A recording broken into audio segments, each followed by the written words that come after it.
Nós vamos usar hoje como base Mateus capítulo 24, Mateus capítulo 25, aquele momento em que Jesus chega com os seus discípulos e começa a falar sobre a questão do templo de Herodes.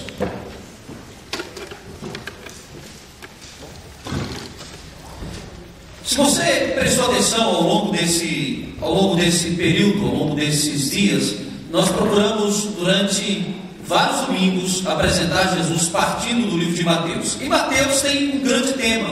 O tema de Mateus é o tema do Messias. Quem é Jesus? Então Jesus é o Messias, aquele que foi prometido nas Escrituras, aquele que foi prometido na sua missão, aquele que foi prometido com os seus objetivos, aquele que foi prometido ao longo da história de Israel.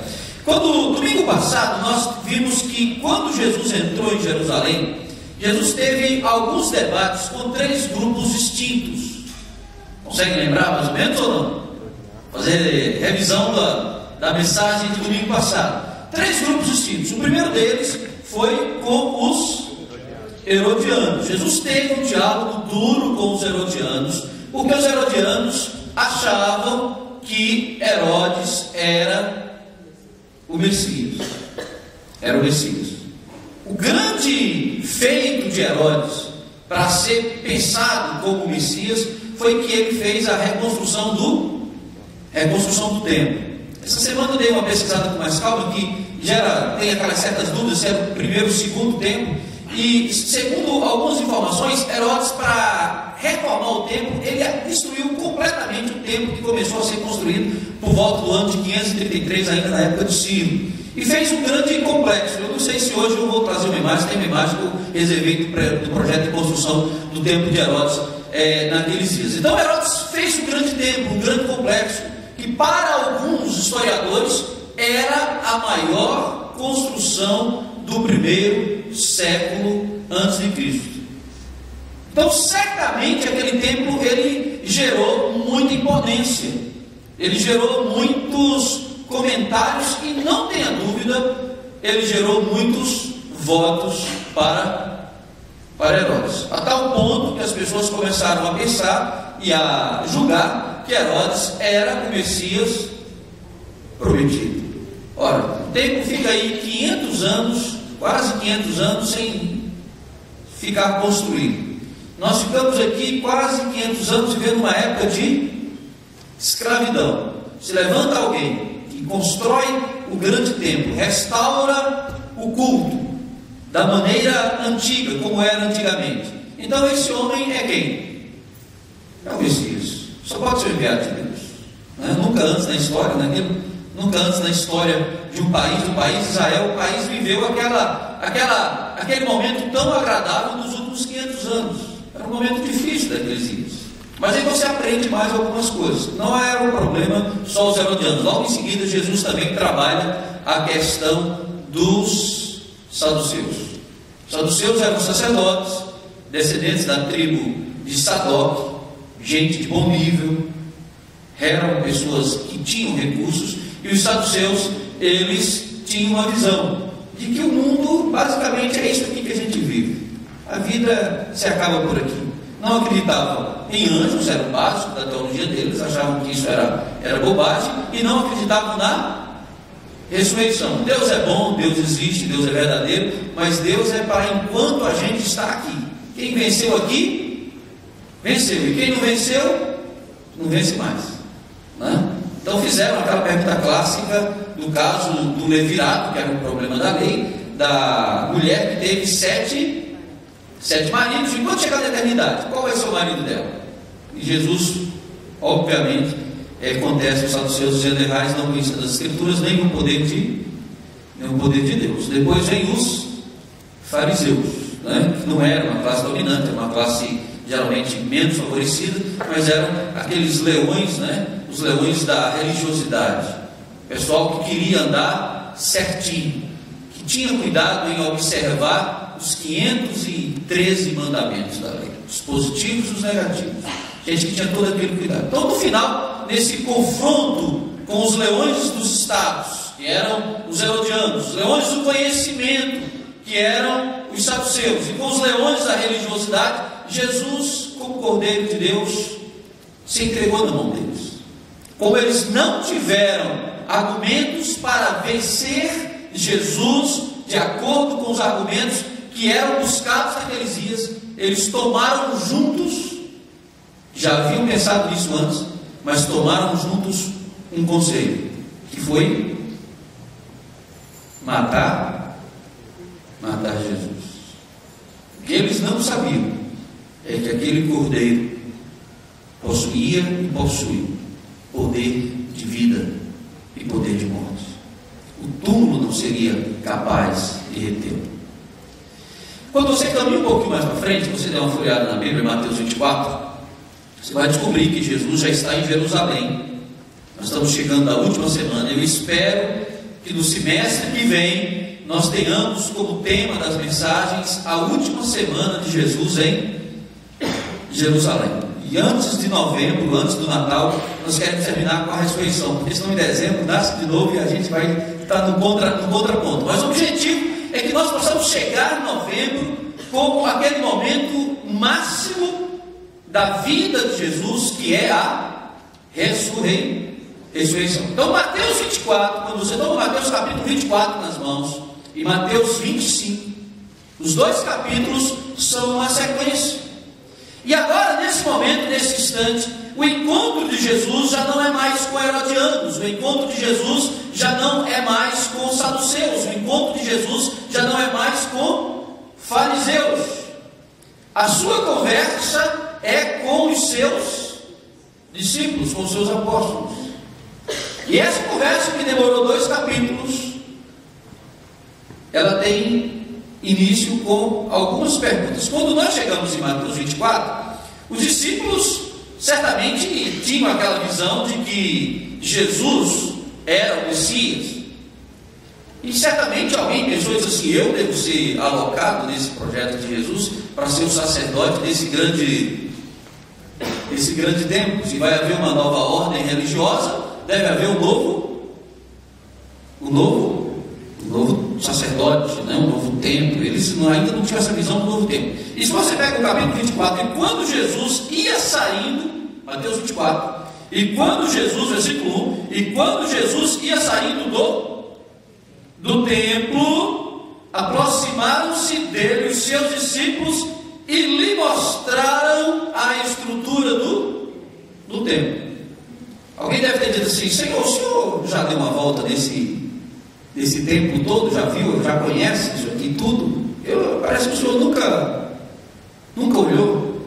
E se você observar, se você tiver o cuidado de ver a estrutura, se você observar o detalhe da construção do templo, alguém deve ter dito assim: Jesus, vou tentar construir esse projeto, vou tentar construir um pouco desse templo, vamos ver como é que acontece.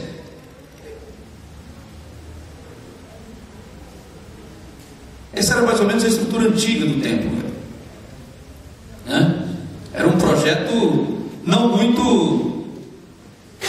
pequeno, né? O templo em si era algo relativamente pequeno, mas o complexo do templo, ele abrigava lugar para os sacerdotes, lugar para uma série de detalhes. Não é sem razão que foi considerado uma das maiores construções do primeiro século antes de Cristo. Então alguém deve ter pegado Jesus, ter andado por ali, falando assim: olha, Senhor, isso aqui é uma construção muito grande, o Senhor vai ser o Messias, vai assumir o posto, o que é que o Senhor está pensando em fazer com esse grande templo? Jesus falou: olha, desse grande templo não ficará pedra sobre pedra que não seja derrubada. Isso, só nesse momento, isso já deve ter causado o quê? Uma série de indagações. Bom, vamos ficar de pé, vamos ler juntos o texto da Bíblia. Eu quero que você leia o texto do sermão, base do sermão hoje. Jesus vai terminar em Mateus 25 com esse texto. O texto não está completo, são vários versículos, mas eu separei esses versículos hoje para a nossa reflexão. Mateus 25, 31. Vamos ver se a gente consegue ler todos juntos. Vamos ler todos juntos. Quando vier o Filho do Homem na sua majestade e todos, presta atenção naquilo que eu gravei, todos os anjos com ele. Todos os anjos com ele. Vai ser o único momento que o céu vai ficar sem anjo. Vai ficar vazio. Porque todos os anjos virão com ele. Presta atenção. Então se assentará no trono da sua glória. E todas as nações, todas as nações serão reunidas em sua presença, e ele separará uns dos outros, como o pastor separa dos cabritos as ovelhas, e porá as ovelhas à sua direita, mas os cabritos à esquerda. Então dirá o rei aos que estiverem à sua direita: vinde, benditos de meu Pai, entrai na posse do reino que vos está preparado desde a fundação do mundo. Pode se sentar. A mensagem de hoje, ela vai caminhar em torno de 6 palavras. 6 palavras. Cada momento, cada uma dessas palavras tem o objetivo de tentar explicar aquilo que aconteceu no diálogo entre Jesus e os seus discípulos. A primeira palavra que eu quero que você guarde é reducionismo. Existem 2 palavras que são palavras da filosofia. Uma delas se chama reducionismo, a outra palavra se chama holismo. Quem inventou basicamente essa primeira palavra foi um pensador sul-africano chamado John, se eu não me engano, J.U.N. Smith. Se eu não estiver errado no segundo nome, primeiro eu tenho certeza. Esse homem, por volta de 1900, na virada do século, ele estava muito preocupado com os escritos evolucionistas, como a humanidade estava admitindo a evolução, como a humanidade caminhava para um projeto de evolução. Os mais da área da biologia sabem, por volta de 1881, houve um antropólogo britânico chamado Edward B. Burnett Tullier, que escreveu os primeiros textos sobre a questão da evolução das sociedades primitivas. E mais tarde, logo em seguida, poucos anos depois, veio a evolução das espécies, e o mundo caminha em relação a uma evolução gigantesca, e o mundo passa a pensar como a vida sendo uma grande evolução. Mas John Smith, ele pensou o seguinte: a junção de partes não forma apenas um corpo. Se você somar braço, se você somar perna, se você somar cabeça, você tem um corpo. Mas um corpo é muito mais do que aquilo que um laboratório pode dizer. Ele vai muito além.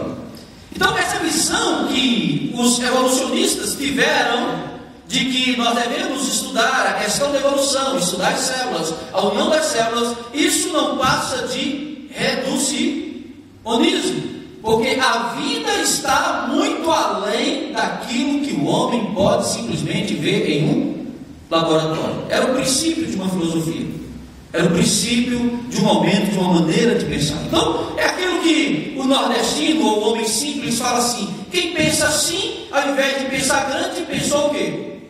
Pensou pequeno.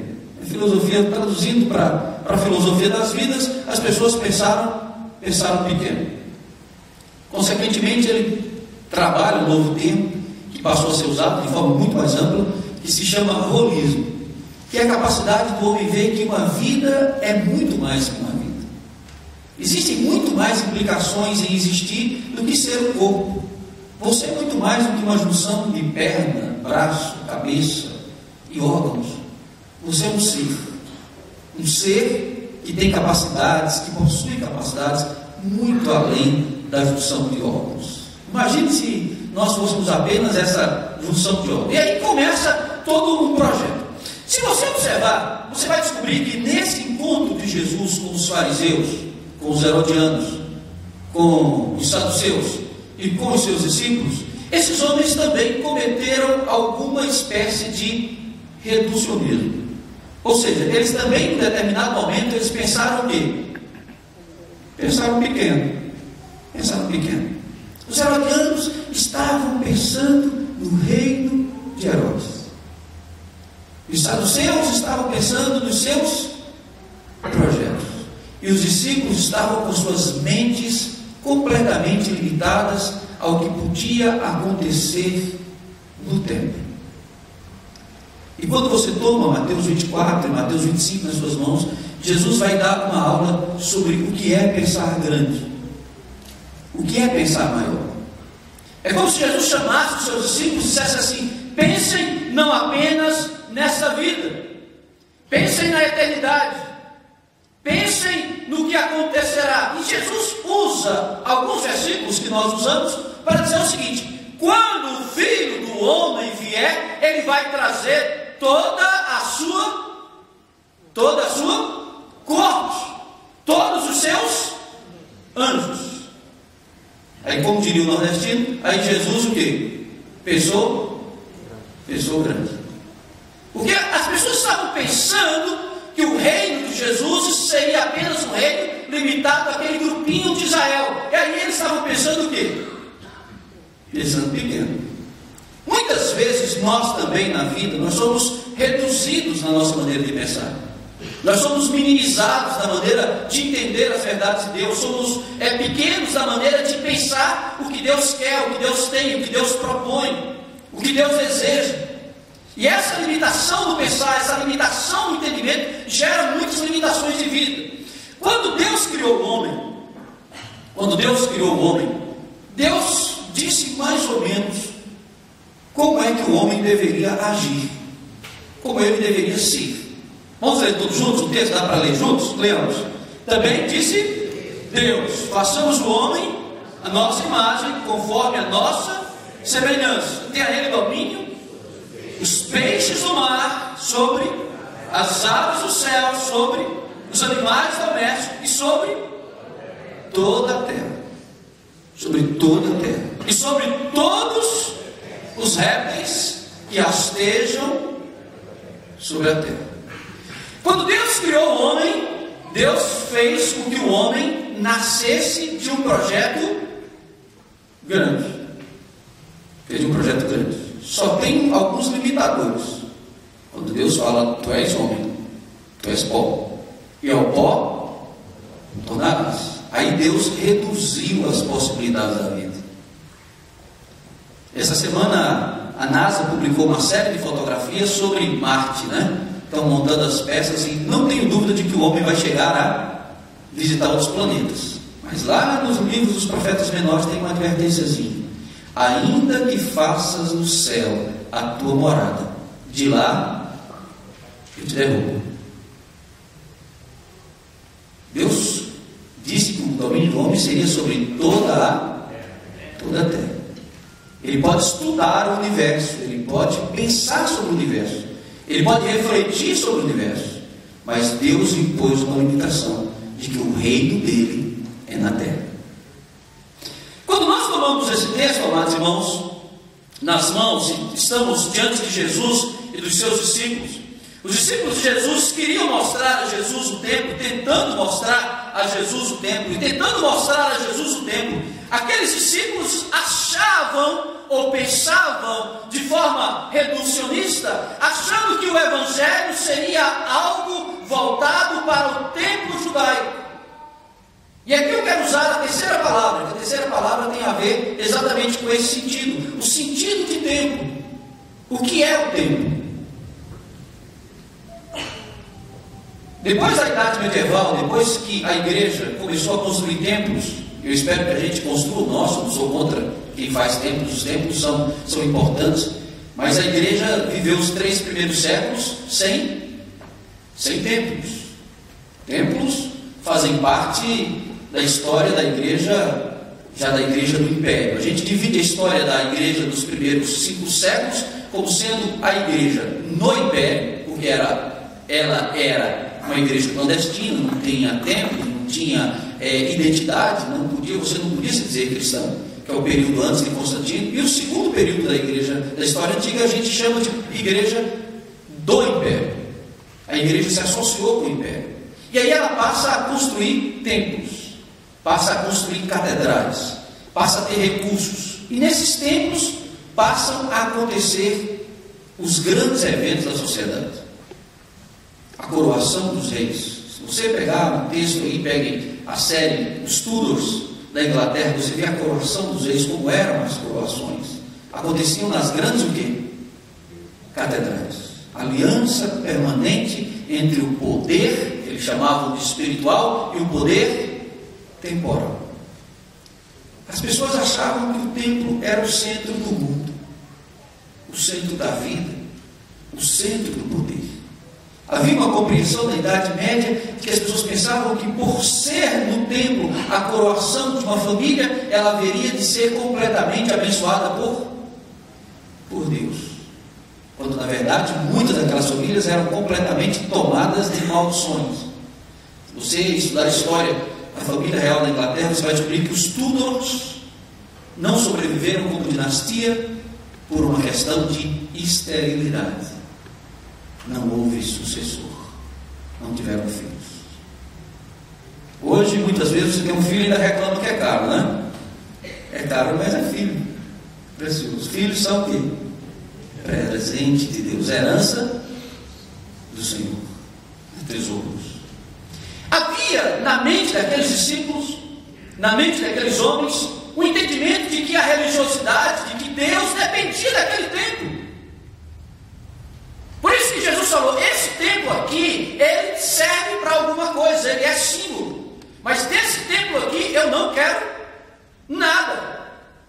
Por isso não ficará pedra sobre pedra que não seja destruída. E no ano 70 se cumpre a profecia de Jesus. Correu um boato entre os homens da legião de que os judeus haviam enterrado nas paredes do templo potes de ouro, botijos de ouro, né? E os soldados naquela ganância fizeram o quê?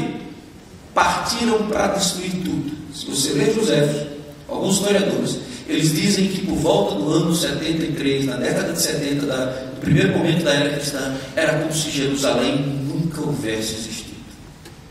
Deus passou a mão sobre aquele grande templo.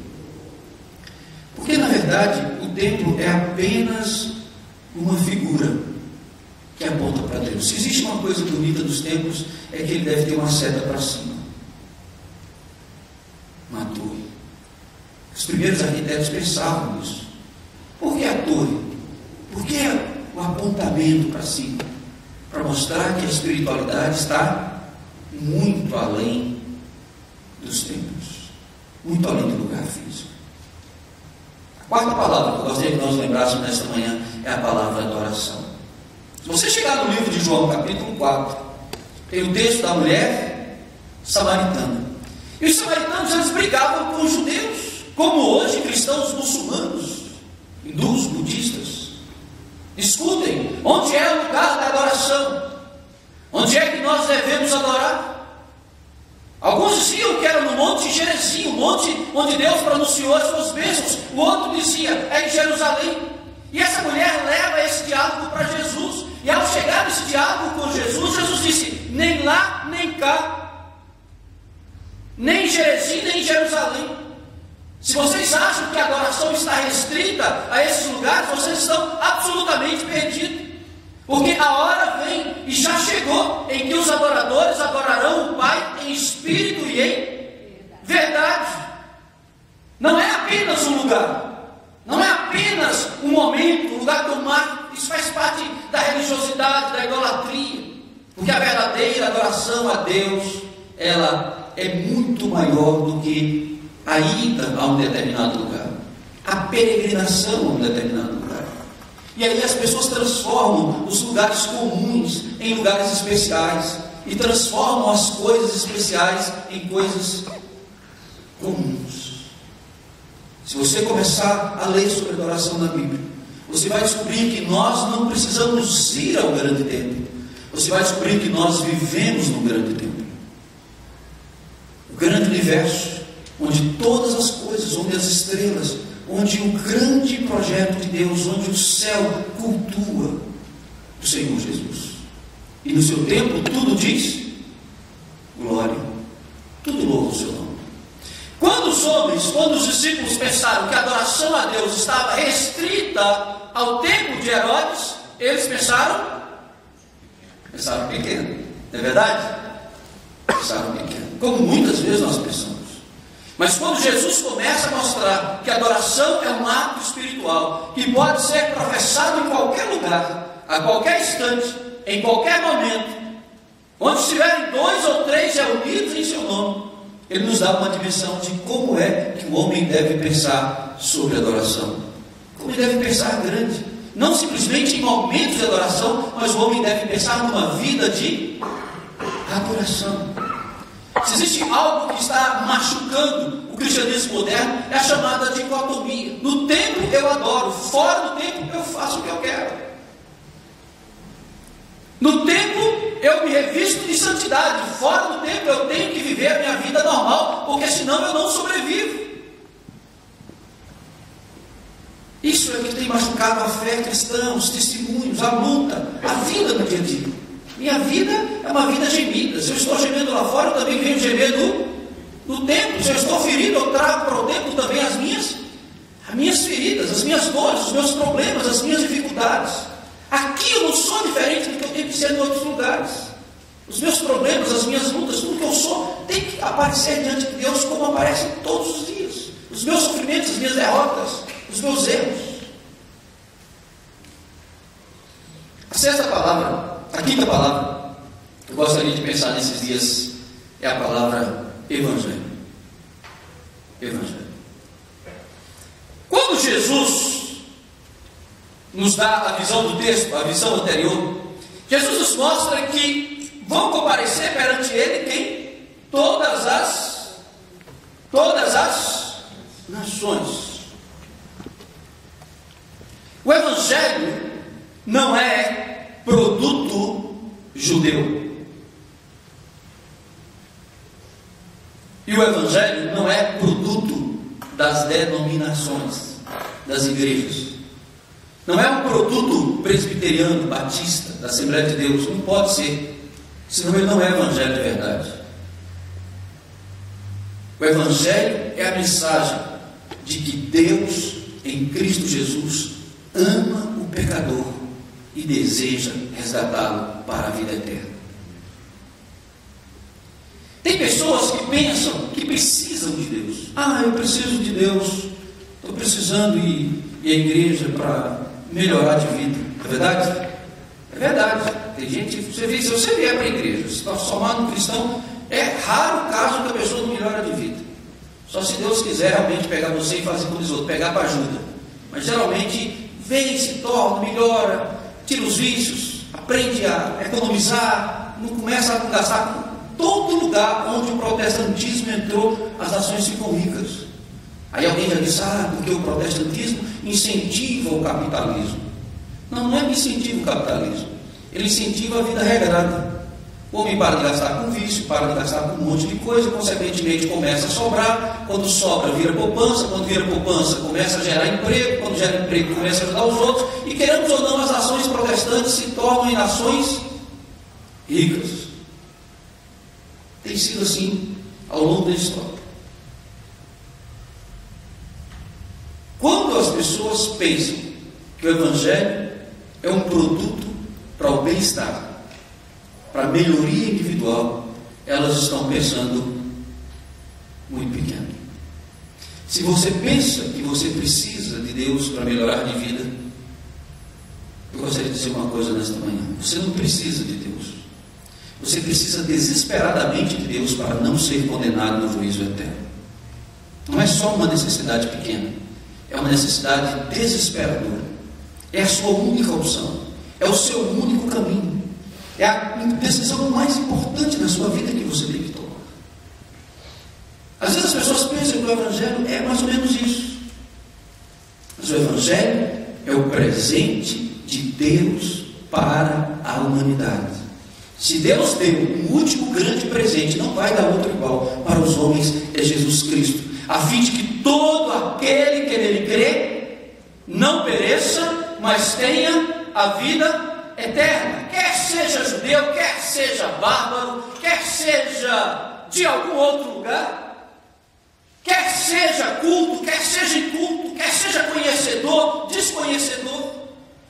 Então Jesus promulga aos discípulos de que no juízo final não vai haver apenas judeus diante da sua presença, mas os homens de todas as ações haverão de comparecer perante Ele. Todas as ações. Eu quero terminar essa mensagem com a sexta palavra. Eu acho que vocês já mais ou menos já sabem quem é. Eu quero terminar com a palavra Jesus. Se você pensa que Jesus veio aqui para te ajudar, você não está pensando errado, mas eu quero apenas dizer que você está pensando pequeno. Se você pensa que o Evangelho é apenas para trazer bem-estar, eu não estou dizendo que o Evangelho não traz, ele traz todo lugar, o Evangelho traz bem-estar, traz vida, traz cura, transformação, transforma a sua casa, transforma a sua vida, transforma os seus negócios, transforma o seu modo de ser, transforma a sua existência, muda a sua natureza, seu caráter, liberta, cura. O Evangelho traz todos esses benefícios, mas se você não entender que Jesus é o caminho, a verdade e a vida, você está pensando igual um reducionista, você está pensando pequeno. Quando nós tomamos o texto nas mãos, Mateus 25, 34, vamos ficar de pé, vamos ler todos juntos esse texto. Mateus 25, 34. Então dirá ao rei. Nesse momento Jesus deixa de ser Jesus e já está o quê? Já está empossado. Ele não é mais tratado como Jesus de Nazaré. Ele é tratado como rei. Então dirá o rei ao que estiver à sua direita. Eu quero só travar essa frase. Qual é a frase? Vinde, benditos de meu Pai, entrai na posse do reino que vos está preparado desde a fundação do mundo. Pode sentar. John Smith, que escreveu sobre os evolucionistas, ao meu ver, e não tem dúvida, depois eu fui pesquisar a biografia dele, ele era cristão, leitor da Bíblia, e ele começou a levantar questões que hoje são questões importantes. Se você pensa que a vida é apenas um processo onde você nasceu, cresceu, adoeceu, ficou jovem e depois o quê? Morreu, você está pensando pequeno, porque a Bíblia nos ensina que a vida é a grande porta para a eternidade. Quando você nasce, Deus abriu a porta para a vida eterna. E através de Jesus, Ele nos garante que essa vida eterna será de felicidade e não de sofrimento. Que Deus te abençoe. Amém. Vamos ficar de pé, vamos orar. Vinde benditos de meu Pai. Essa será a maior recompensa do homem.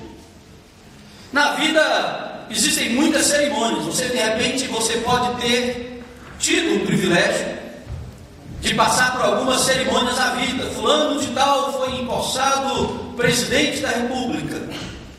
Fulano de tal foi empossado diretor disso, diretor daquilo. As pessoas passam por isso, não é verdade? Eu, assistindo a série do estudo, eu não sabia. Ana Bolena foi coroada rainha e teve um reinado de apenas 1000 dias, menos de 3 anos, entre a coroação e a morte. Como as coisas são passageiras,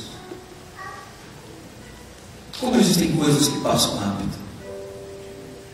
Eu tenho apenas 20 e poucos anos de idade, mas você vai descobrir que esses anos também, que essa vida também passa rápido, passa ligeirinho.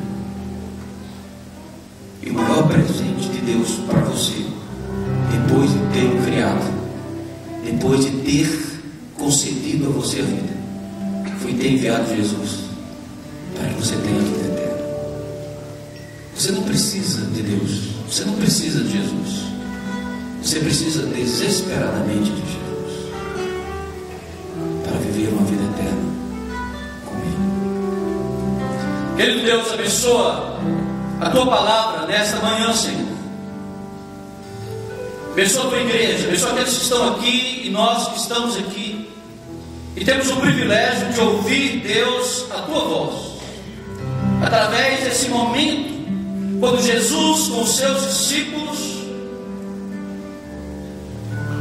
tem um momento de conversa, de diálogo, onde Jesus está ensinando aos seus a pensarem grande, a pensarem naquele que é o Criador dos céus e da terra, que tem controle sobre todos os anjos, sobre todas as coisas.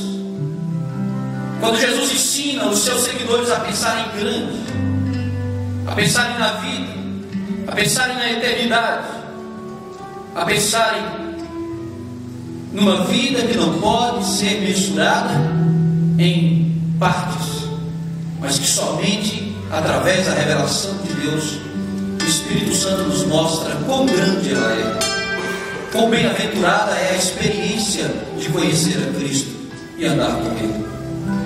Não nos deixes, ó Pai, reféns da visão do templo de Herodes. Não nos deixes, ó Deus, reféns da visão de que algumas partes formam um corpo.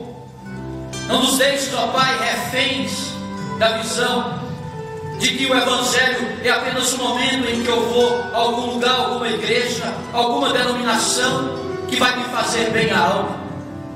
Não me deixes refém, Senhor, do pensar pequeno em relação a Jesus Cristo, Senhor dos senhores e Rei dos reis. Abençoa a tua palavra nesta manhã, que ela cresça, que ela prospere, que ela encontre a alma carente que deseja encontrá-la, que ela possa nascer, crescer e produzir muitos frutos para a honra e glória do teu santo nome, no nome de Jesus, hoje e sempre. Amém. Amém. Amém. Poder sentar.